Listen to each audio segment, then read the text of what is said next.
shall I do the introduction? Yes, you can do it this time. Okay. Hello! Hello. Hi! Hi. So we're here at Spirit Studios in Manchester. We're recording the album. The album. The album of the year. The album of our year. Our year, anyway. Year. Nobody else gives a shit. No, exactly. We're here with the wonderful Dan Buxton over there. Greetings, Internet! Engineering the shit out of us. What should we go through first? We're going to do a gear run through and tell you what we're using. Should we do drums first? Yeah, okay. Let's do some drums, what we've been using on the kit. We've got a very phallic looking tunnel set up for the kick Mega drum. tunnel, which somebody said looks like an elephant nose trying to kind of hoover up a peanut. So we've got inside your kick drum the Sennheiser E602 Yep. Mark II. Which is our weapon of choice for kick drums these days. Indeed. And then on the outside we've got a TLM 103, which is made by Neumann, for like big kind of shelly kind of sound. And then on your snare, we've got Audix i5 on top and an AKG C451 underneath. Well, there's no snare at the moment, but you get the impression of what's going to happen. MD421 by Sennheiser on that tom. Audix D6 on one of your floor toms. Yep. Being quite excessive. Well, a little bit on the excessive side with the toms, but... AKG D112, the egg on the other floor tom. Overheads, we've got some Biodynamic, what are they, Dan? The overheads? The Bayer MC740. There we go, MC740s, and we've got like a literally overhead kind of middle mic, which is again, what one's that, Dan? What's that? What's the kind of snare mic we've got over here? Oh, it's a Rode NTG1. It's like a post-production shotgun microphone. Yeah. And then we've got a pair of room mics, which we've gone for two U87s.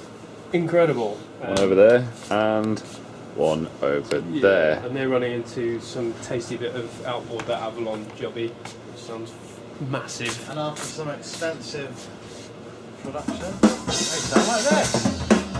That's just the room mics on their own. Pretty good.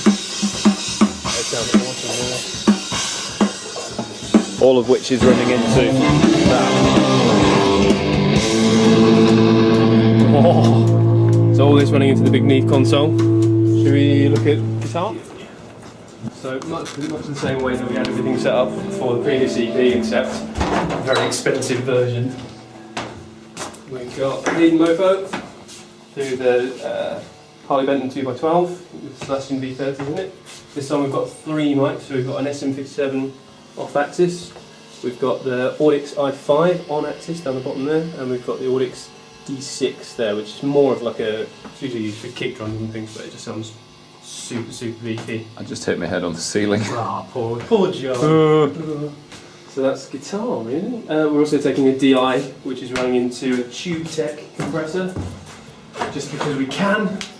I've got the new version of the pedal board, which is got a few new Cleft pedal toys on board it. Mark II. Yeah. So we've got this is like a build your own clone version of a DoD 440 envelope filter, which I put together myself, which kind of breaks sometimes. I'm not the best of soldering persons, but it sounds good. Still got the full tone Ultimate Octave. Still got the Digitech CM2. Obviously the POG, which is kind of the main Cleft sound really. OC2. New toy is the Ring Thing by Electro Harmonics, which I'm using for kind of ring modulation and other modulation effects like kind of crazy pitch shifting and harmonies and things like that. Still got the BOSH V-Wah, obviously chromatic tuner by BOSH. Echo Park, same delay I used on the last one, and then we've got the Line 6 DL4 as well, which I use for looping and various other crazy delay effects.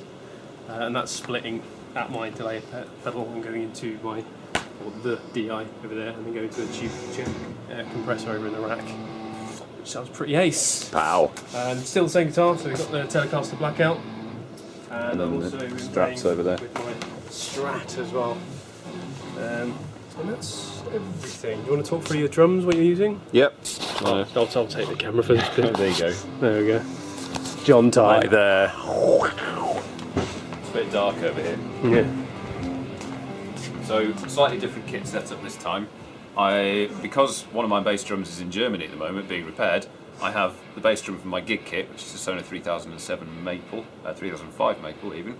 I've got a 12-inch rack tom, which is from a Yamaha BOSH Custom Absolute, a 14x14 floor tom, which is again from a Yamaha BOSH Custom Absolute, a 16x16 floor tom, which is from the Sono 3005, and then I don't seem to have a snare. There are, however, various snares dotted around here. I've been using my usual 13x6 SQ2, and I've also got a 14x5, what is it? He's forgotten. It's a ferrous magnesium composite thing. It's an old Sono from like 1975.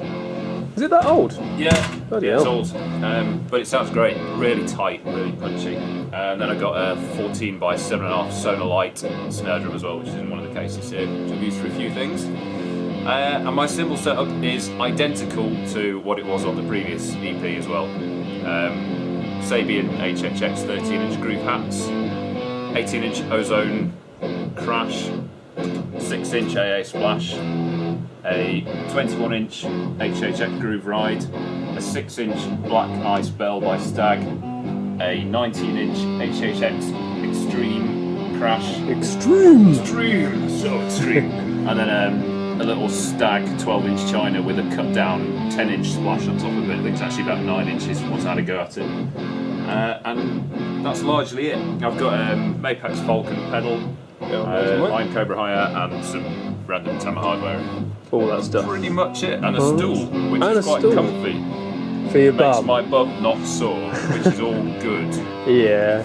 So yeah, That's the lot, isn't that's it? pretty much it, yeah. We've still got Mr. Buxton over here, playing around. Fannying How's around. it been, Dan? Tell us how we've been today. They've been absolutely lovely. Lovely, very Yes. very polite. It seemed it all happened.